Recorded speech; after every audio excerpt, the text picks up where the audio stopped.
There's something that drug dealers do that you all need to know. It's actually pretty ingenious. So, like, imagine like if you're a drug dealer and the police bust you and they take your money and they take your product. Now you have no way to restart your business. So what drug dealers down south would do is promote a comedy show, pre-sale tickets, take the pre-sale money, buy a brick of cocaine, flip the brick, and take the profits and pay the talent, hold the comedy show, boom, you right back in the dope game, no problems. It's brilliant. It's a flawless business model to reset your business. If you can sell the fucking cocaine before the show. All I can tell you about what happens after that is that a gun was drawn, death threats were made, and I probably shouldn't go back to Dothan, Alabama anytime soon. True story.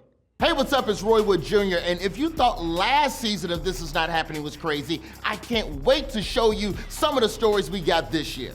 It's crazy. Crazy.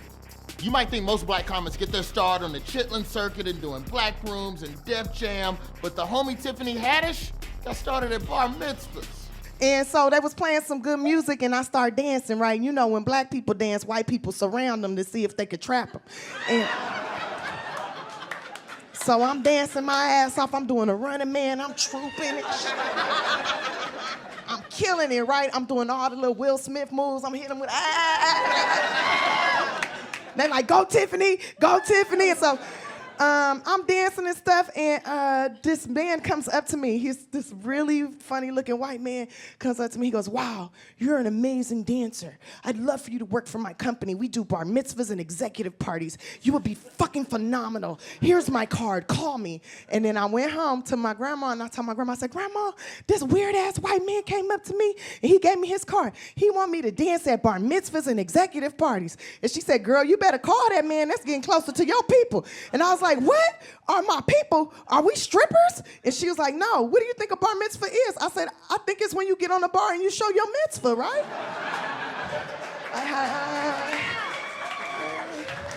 Right, Grandma? She's like, no, that is not what a bar mitzvah is. And she explained it to me and everything, and I was like, oh. And she said, your daddy is Jewish. And I said, really? Where is he at? In Jerusalem? Because I don't know him. If there's one group of people you don't want watching your ass, it's the government. Tommy Chong told us all about the time he got watched by the DEA. The signs were there. You know, they had my house under observation for a year. They had my phone tapped. They had a helicopter going over my house. They had undercover DEA guys riding up on their bicycles. And you could tell that, you know, they didn't look like bike riders, you know. They're bike riders got a look, they know how to act, you know. These guys are, you know, had to jump off the bike to stop it, you know. And then they're all gathered up in front of my house, and they're looking in there, and I'm in there making bongs. That's what I do. And smoking pot. And they called me over one time and said, what kind of plants are those? Bamboo. 2 men, but only 3 arms between them total. I'll let Mike Lawrence explain. I worked at a fast food restaurant for 7.5 years because when you love life, life loves you back. Now, I can't legally say the name of the fast food restaurant I worked at, but I was never loving it. If you think your boss was a clown, mine actually was one. So a lot of crazy people I worked with. I worked with a guy named Stumpy who had 1 arm.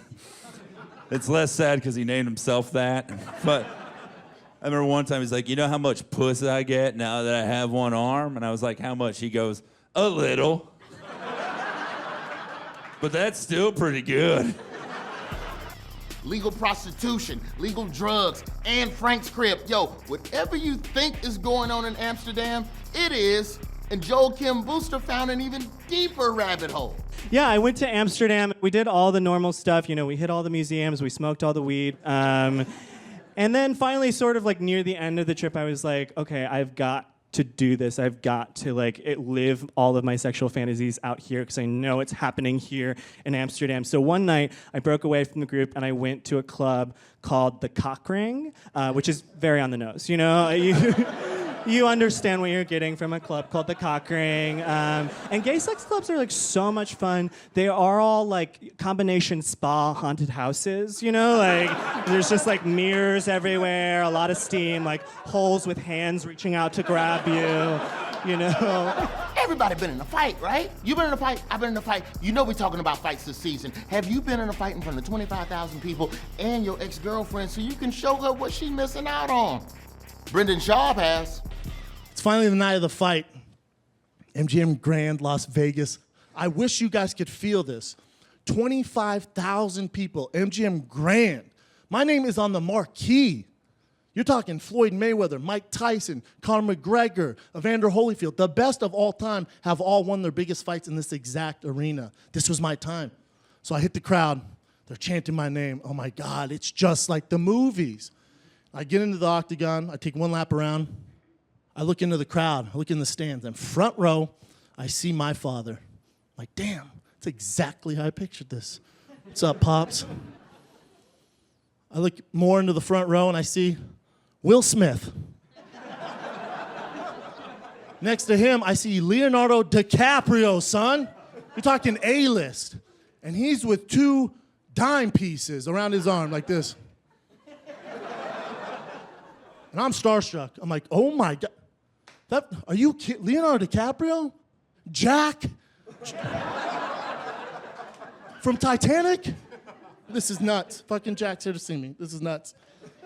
And then next to him, I see my ex-girlfriend. Yeah.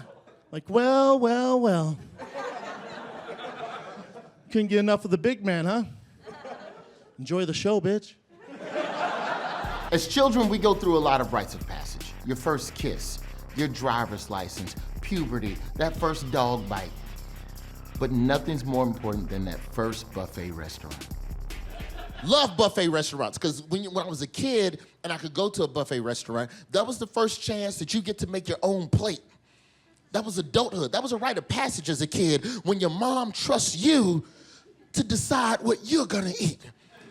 And you come back to the table with a broccoli ice cream burrito. And she go, what are you eating? And you go, I'm grown, Joyce, shut up. I'm at the buffet. So I was 19, Tallahassee, Florida. I get hired at Golden Corral. And one person I always loved talking to, I love talking to this dude, Big Mix. Big Mix worked the carving station. He was slicing the meat. And tell you something right now, there's nobody more focused in this world than a black man determined not to go back to jail. Because that's all Big Mix talked about. Big Mix was in the carving station. He slicing roast beef. He putting them rotisserie chickens on the big steak and putting them in the machine. And the whole time, all he talking about, I'm telling you, boy, them white folks ain't gonna get me. I follow the rules. You want some meat? Okay, I'm telling you, you better watch your back, young blood. These crackers ain't playing around. They'll lock your ass up. I ain't going back to jail.